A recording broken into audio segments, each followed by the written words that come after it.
I'm Esther Medina, and this is Una Conversación, a place to have a conversation with the noisemakers, the trailblazers, and game changers all around me. This collection of interviews is dedicated to Latin American Heritage Month in Canada. Meet professional MUA Shaby Dassi. In this episode, we talk all things representation, diversity, and the power of using your voice. She's your expert on CTV Ottawa Morning Live, the Marilyn Denis Show, Your Morning. She works on the beloved faces of your favorite Canadian television hosts. Shaby Dassi is an esteemed professional MUA in the television industry. She's worked on the Oscars red carpet with the Raptors team, tons of fashion shows and events. And I get to have her today for Una Conversación. Shaby, thank you so much for being here. Before we even get into the interview, I need to give you the loudest, proudest shout out of the whole series. This woman, let me tell you, from the moment we met, I've never had an experience like this where you're in your workplace and you just feel seen, like looking in the mirror and just feeling like, hey, you look like me and I look like you. Yeah. Are you Latina? Yeah. Are you Latina? And it was the first time in my whole life when I was like, representation matters. And it was from there that you have always given me a space to be me, to embrace my Latina-ness. Yes. And it's because of you that I'm even doing this, guys, because this woman right here put this spark in my soul. You're the first person who ever talked to me about Latin American Heritage Month. Nobody in Canada knows about it. Literally. And it's like such a travesty if you ask me, especially now. Yeah. Especially now. And you're the hero because, like, if it's not for people like you who speak up and talk about it, the conversation doesn't start. So thank you for always giving me that space. Of course. To have una conversación. I think as a community, you have to do that for one another. Yeah. So that's why when I was, your name in particular, Esther. Yeah. I wouldn't picture any particular ethnicity, to be quite honest. Yeah. You know what I mean? I get that. I've met many Esthers in my life from all different backgrounds. And then when I saw you, I was like, ding, ding, ding. I was like, oh my God. I was like, it's like one of me. And since knowing you, like everything about you is so giving, so generous, so selfless. And I think that those kind of qualities show and present in people because of how they were brought up. So I want to hear all about your roots, your background, where you come from. Yeah. Please tell me. So I was born and raised in Toronto, Ontario, beautiful country of Canada. And I am of mixed race. So this is the other thing, growing up and being a champion for both of my sides. So I'm half Persian. My dad is from Tehran, Iran, and my mom is from Guatemala City, Guatemala. And wow, that is a mix. Yeah, and I was born here. So very often it was a very strange kind of world for me because in my household, acceptance was just given because my parents, I'm biracial, right? So like they came from two totally different worlds. So that's where acceptance for me comes from. That's why I'm a champion because in my household, different was good. Yeah. Different was amazing. Different was, we were loud. We had dinner late. We had parties all the time. So it was very warm and welcoming and inviting. And like I speak 4 languages. So I'm fluent in Spanish. I'm semi-fluent in Farsi. I speak it, but I don't read and write. And my parents put me in French immersion. So oh my God. English is actually, even though I was born in Canada, is really like my 3rd, 4th language. Wow. My first language would be my mother's language, my mother tongue, which is Spanish, and my grandparents were here.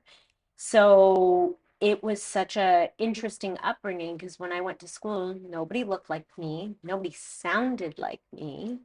And I just remember thinking to myself, well, I'm one of one. Is there anything better? No, it's limited edition. Do you feel like that It's interesting because I feel like as children, something like that could affect you to where it either breaks your confidence or makes your confidence. And I feel like it made yours. Would you say the same? I think every situation had its own version of that. So because I was different than everybody else, and my family was so blended and so, welcoming, I knew it was okay to be different because I just was. I'm even different in my family. I have siblings, but they were from my mom's first marriage. So they were Wow. born in Guatemala, and their father's Guatemalan, so they're full. And then there's me. So even in our family, it's mixed. And are you the only one Yeah, that's half. wow. Yeah. So it was really interesting. So that to me was I think what gave way to acceptance because even my siblings were different than me. So I Mm, thought, that was I always knew I was going to be different. But it was small little circumstances which I think anybody who immigrated to Canada or have parents that immigrated to Canada, the first time you open your lunch at school and it's not like a regular ham and cheese sandwich, that part. and you open your lunch bag and you have like tortillas, or on the other side, I would have Persian food like rice and meat. Like it, you know what I mean? Yeah. Those moments were trying for me, where I felt like my confidence was kind of beaten down because it was so clear that I was different and I was made fun of. And, people would make looks at my food and call it like, is that dog? Like just terrible thing. But what it did teach me was that I was like, oh, that sucks for you guys. Like, because this is so good. Like, um, peanut butter and jelly. I mean, it's cute, but how often can you eat that? Is it cute? Mm, Is it?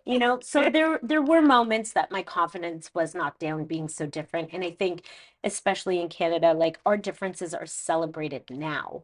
But when Hmm. I was born and I was growing up, it was very clear that you were trying your best to assimilate. Like Yeah. my parents learned how to speak English. That's actually how they met. They In English school? I always tell people, I say, I am the true Toronto story. Like, it doesn't get more Toronto than that. My parents moved here in the 70s and they met in George Brown at ESL. So, Wow. English and second language. I would So, love to know the lines that your dad was using with his newly learned English well, to it was get your barely, mom. he told me, he's like, I couldn't speak English. He goes, I was actually trying to like get my teacher's attention.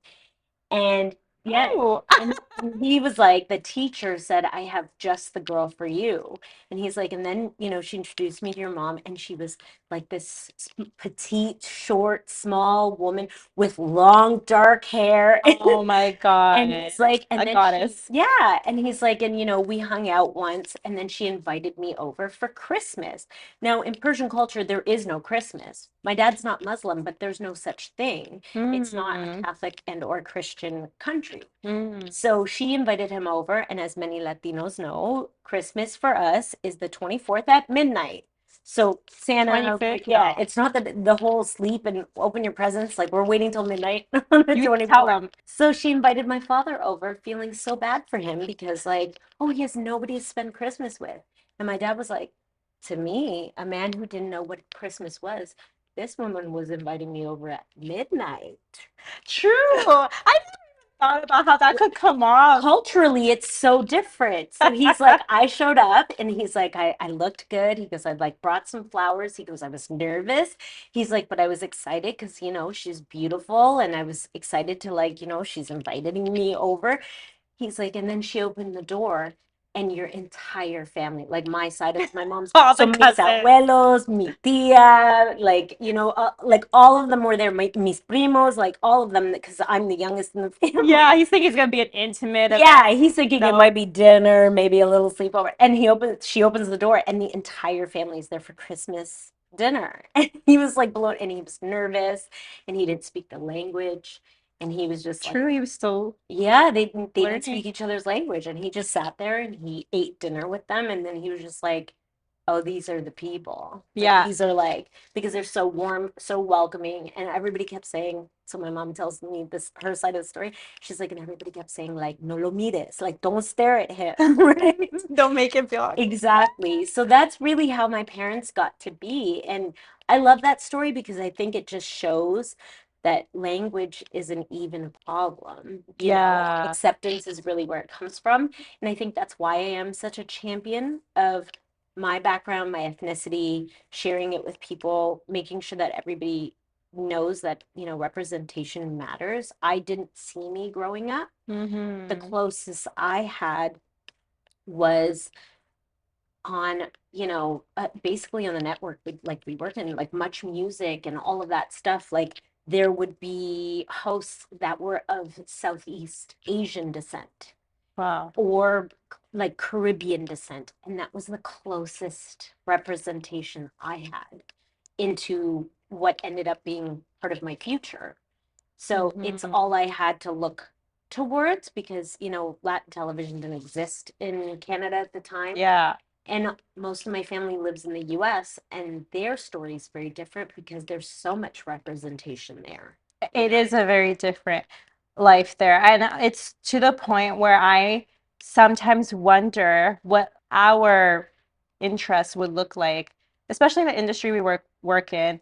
I wonder what it would look like in the States. But then there's that part of me, and I think you can correct me if I'm wrong. Maybe you feel it too, where I'm like, I could go to the States, me acting like it's that easy, but let's just say I could go to the States, get a job there. But I love Canada, Yeah. and I feel like it's a disservice to Canada if I don't at least try Yeah, to make moves here absolutely. for the Latino community. And I see that a lot in your work, and just Yeah. even you just talking about it, having a conversation as simple as that does make a difference. It's what has us here today. And you mentioned a lot of about your family. It sounds like you have a huge, gorgeous family. Yeah, they're amazing. And with all those characters, Yeah. who do you think was your biggest influence?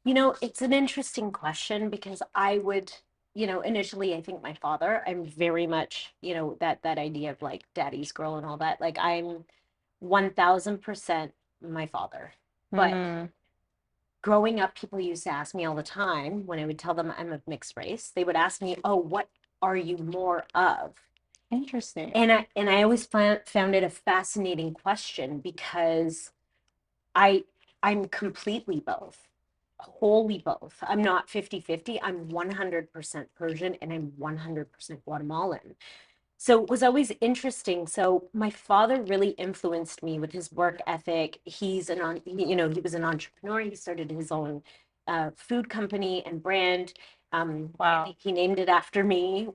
My full name is Farsi, so it's Tell my it. full name is Shabnam. My whole Beautiful. name is Can Shabnam. you please tell them what it means? Because you told me what your name Yeah, is. it means morning dew. That's heavenly. Yeah. And it's again, but then my middle name, which again in Persian culture, there's no middle name, but my mom fought for that. She was like, oh no, we're not doing that. She's like, so my middle name is Rocio, Wow. and then my last name is, my dad's last name, so it's Persian. So when I say I'm 100% both, like, when my dad started his business and he named it after me, it was like a Persian food business. It wasn't fast food or anything, but so I got my work ethic from him and I saw him persevere through a lot of, discrimination Wow. and persevere through a lot of learning curves because again, no one taught them how to run a business properly or what the parameters are in Canada. They didn't have a handout. There was no like bank giving my father a loan.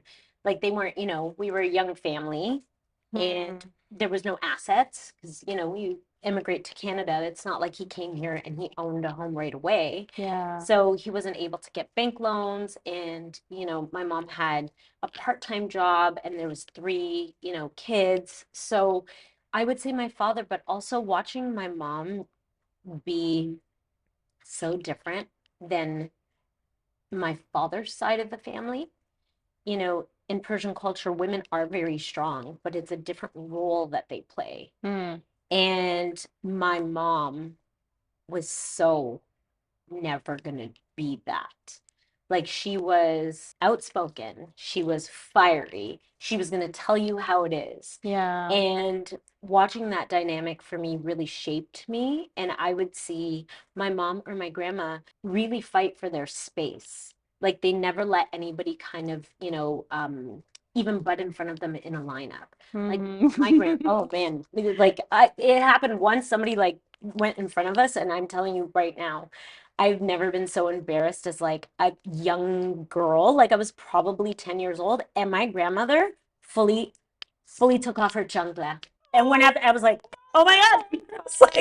I was like, but you know what? I'm not mad at it because he was wrong. And my little abuelita was just like, oh no, mister. It's Like, funny because they make abuelitas so tiny and they always have the most giant yeah, personalities in them. she's tiny. I mean, my mom's 4'11". Wow. Okay, now that I know Mm-hmm. how your mother was, how your father was, you are truly the epitome of both of them. Like Yeah. your dad's work ethic, your mother's fierceness. Mhm. I see how you advocate for yourself. I love how you said you're 100% both because DNA and identity are two different things. Completely. And you are the walking, living proof of that, Mhm. that you are 100% in your right, Persian and Guatemalan. Yeah. It's beautiful. Now, when I think about your dad's work ethic and your fierceness, and I think about what you do for a living, I'm just like, it all fits and I see it. But for those that don't know your journey, can you share with me, how did you get into makeup? Did you always know that you loved makeup? I did. I did. Like I always loved anything to do with like even performance, like Mm, dance, movies, acting, all of that. But again, and like fortunately and unfortunately, I grew up in a household where everybody had to work. So both my mm, parents had very busy schedules, and I was lucky enough, like so blessed that my mom's family, most of them were here. mm. So basically, I was raised by the village. And when I say the village, they say it takes a village. Yeah. So my mom would work during the day and my tia would pick me up from school, or I'd go home to my tia's house, and she worked overnight because she did like cleaning. So it was kind of this rotation. So I always felt like I had two moms in a sense, because like my tia would pick me up and like make me dinner and stuff like that. So I had a really kind of interesting view on what work was, and how hard work pays off and all of those things. But even though I wanted performance and or dance and or singing, we didn't go to any classes for any of Yeah. those things. One, they were expensive, and again, we were a small family, like trying to make ends meet. And the other thing is that with both working parents, it was hard to navigate, like dropping me off, dropping my sister off to different, like, you know, ballet or jazz or whatever. Like, Yeah. so for me, I immersed myself in kind of watching like television and fashion shows and things like that. And my sister ended up going to hair school. So I was mesmerized by her, and I was just kind of like, it's so cool. She started working downtown Toronto, and we lived in North York at the time. And then we moved. My sister went to hair school. She's much older than me, so she was out of the house, in hair school, working, like college, all of that stuff. And my Mm. parents decided to move to California. So Wow. Your parents yeah, there's are weird people. rock stars because they were already immigrants Yeah, and they were like, actually, let's start all over again somewhere else. So I go from being the only to now I'm in a city, a space where like LA is predominantly Mexican yeah. and Persian. So then Wow. that was like, and then going to LA and seeing that part of it, and also seeing, the LA lifestyle. Yeah. Everybody there wanted to be an actor. People's parents were in shows. I went to private school in LA for French immersion. So a lot of the parents there were either diplomats or actors working in LA from a different country, and their kid was learning, French. So it was such a different thing. And I remember getting that kind of spark of like, oh, I kind of like that, seeing glamorous women. And my mom was always like that. My mom to this day, like she's always late because she's like touching up her makeup. And my grandmother was like that. So I've always kind of had it around me. And on my father's side, they are very academic. So doctors, lawyers, all of that. Like my cousin, went to law school. My other cousin's an engineer. So that they're very academic. And my dad's like, one day you're going to be a doctor. I was like, actually, I'm going to do makeup. I'm going to be an artist. School was hard for me being a creative. So I have a creative brain. I decided that as much as people wanted me to be things, I was going to show them that I could be what I wanted and be better than they thought. Yes. And it was one of those things, the first time I got a real job in my industry was at MAC Cosmetics. And that was in LA or Toronto? It was in Toronto. We moved back at this point. So we were in LA about 6 years. So I basically finished out high school here in Toronto. That's really kind of what, launched that side of my career. I knew I wanted to do something that was outside of being a doctor or a lawyer. Like, I'm sure I could have done great at that, but it wasn't my passion. And I knew I wanted to wake up and do something that was exciting to me every day. I feel like you're that person that appreciates, like, and knows where you come from. Yeah. And I meet a lot of people who forget where they come from, but you always remember where you come from and how hard you work to get to where you are. And I just love seeing that passion in you. The industry you're in is not always easy. And I want to know, now that you've been in it, how many years? 20, 25. What do you think, through your lens, right? The lens of a girl, she's biracial. What is the hardest thing you feel like you've had to overcome in your line of work? It's a difficult question to answer because it's so complicated. Yeah, it's deep. It is. Growing up, even in Toronto and where I grew up in a predominantly Caribbean neighborhood. So like everybody at school, if you weren't white, you were Caribbean, like Guyanese, Jamaican, whatever. Like my best friend, two of my best friends are Jamaican, one's African, the other, like, so I found that when it came to work, it was hard because there wasn't representation for like anybody. So I can walk into a room and feel quite comfortable because, again, I already know that I usually am the odd person out on either side of the scale and spectrum.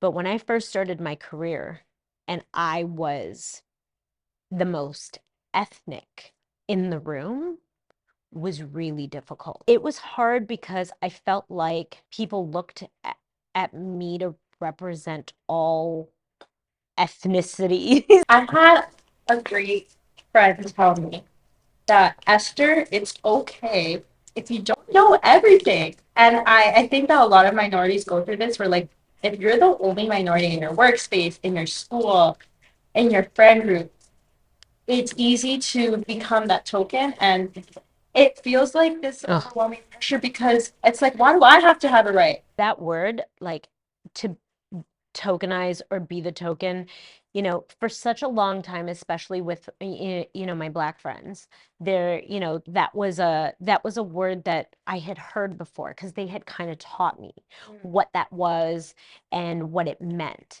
And I never really understood.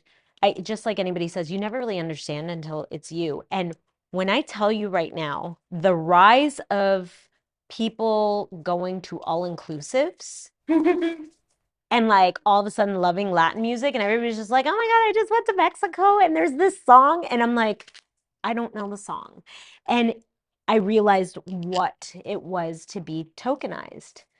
And I realized that I looked around many workspaces, including retail, because again, when I worked for MAC, and MAC is a diverse group, but in the entire company in Toronto, the entire company, when I worked there, I was the only Latin and or Persian.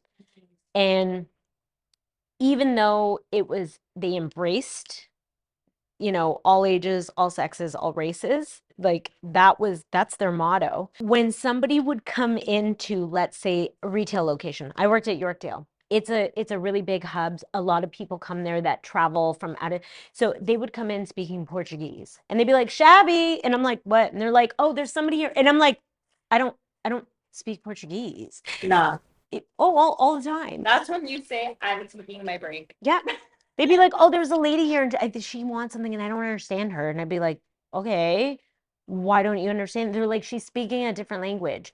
And I'm like, I don't speak all languages. And it would happen with Italian. It would happen with, like Arabic. I don't speak Arabic. It's very different than Farsi. So people would be like, oh, there's a woman and she's asking for something in Arabic. And I'm like, Okay.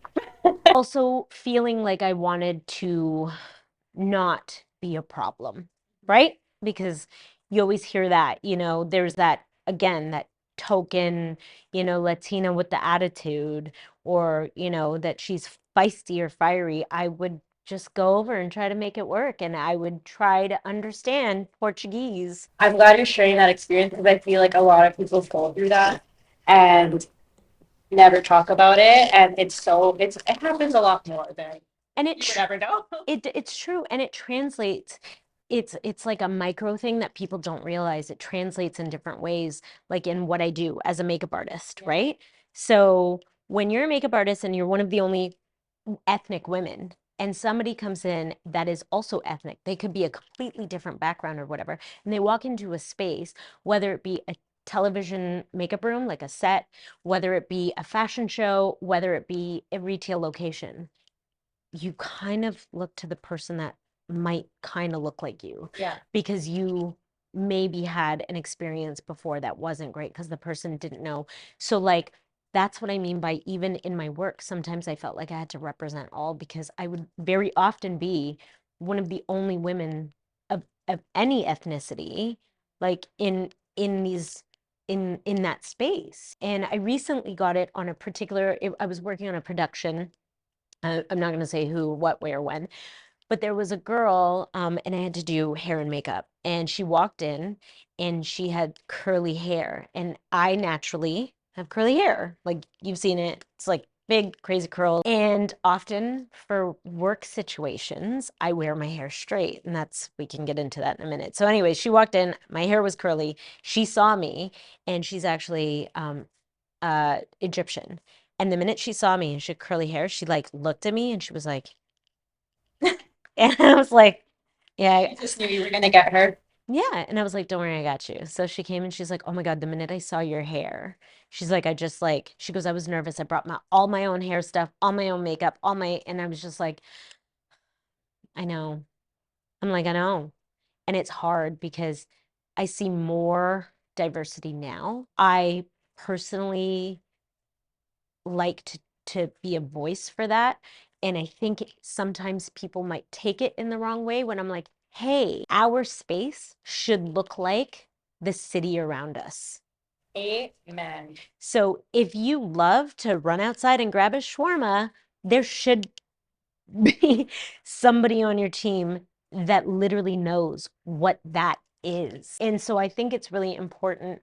And that's why I try to use my voice because I'm like, we are lucky to live in a city like Toronto. Yes. Where it is diverse. And we need to do that. You got to reach back. I pushed my way to the front. I'm not going to lie to you. I said yes to a lot of the things that I didn't want to do. I worked free gigs a lot. It's the free work for me. Sometimes I'm like, is this normal? Is doing this much free work normal? Oh, so many things. Nobody really talks about it because people just see you when you're doing well and they just assume, oh, well, she probably knows this person or this person. But it's like, you don't know the free work. You don't know the doors I had to knock on and get no's, and the amount of, for every yes, easily 10 no's, like easily. And or like the feeling like you shouldn't be there, you know what I mean? That's something that I dealt with a lot. I saw you at work for the first time. I was like, hey, we're similar, like I'm here. Yeah. Like I'm here, I've been in this building for a while, like if you have any questions or whatever, because I know it, you're in a space where you're not really sure how to navigate that at times. And I'm really big on reaching back. Like there wasn't a lot of space for me coming up in my profession. And if I can help it, I will make sure there's space for others. Again, going back to that moment where you came up to me, I appreciate that because it makes a difference when people like you who look like me, who can relate to me culturally, reach out because going back to our hair situation, there can be a trillion nice shampoos and conditioners, and they can smell good and keep my hair clean and keep it shiny. But if it's not going to take care of my curls, it's still going to eventually wither away because it's not nourishing me. And that is why representation is important. That is why making those connections are so important. And that is why, like, I value individuals like you who have had those experiences and you don't silence yourself. Instead, you act on it. Of course, the first time you wore your hair curly, you remember? I was like, you have curly hair? You're like, yeah, I do. And I remember taking a heartbeat and thinking about how people react when they see my hair curly. And I'm like, oh, I just did that to her.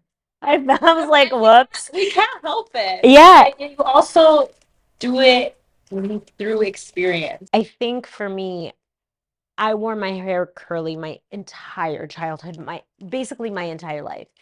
As my profession grew, I realized that it felt like people took me more seriously when my hair was straight. In my experience, I actually was not allowed to straighten my hair.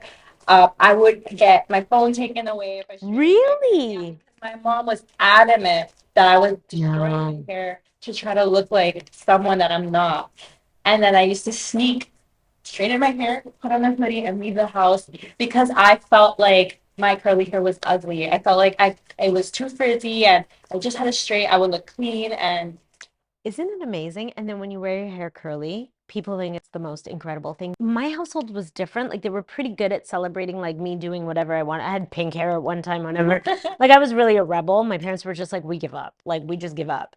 But my mom actually was on the other side of that. Like, she used to iron my hair, like, with an actual, like, plancha. We'd be watching TV in the living room with my hair on an ironing board. My mom would be ironing it.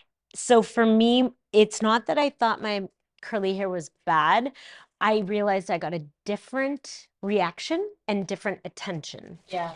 So when it comes to work, I feel like people take me more seriously when my hair is straight, and also you assimilate a little bit more, so you can kind of be a little bit more ambiguous. Yeah.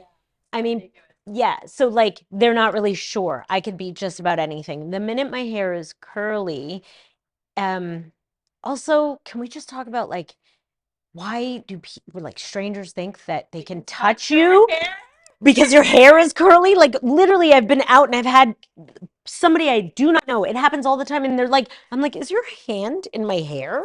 Like, I don't know you. Where has your hand been? Who are you? Why are you touching my hair? Don't touch people's hair. It's just so weird. Me walking down the street with my hair straight, it's pretty ambiguous, and, like, attention is, there. I think people look at me to try to figure out what I am. Like, what are you? And I'm like, human. It's a question that I get every single day of my life. And when my hair's curly, it's a different attention. I'm walking down the street and it's just a different attention. And sometimes that can be a little overwhelming. And again, people think that they can touch you when your hair is curly. Shaby, I love hearing your experiences. I can really see how they've shaped and formed you. And it's crazy because to me, you've barely scratched the surface. Yeah.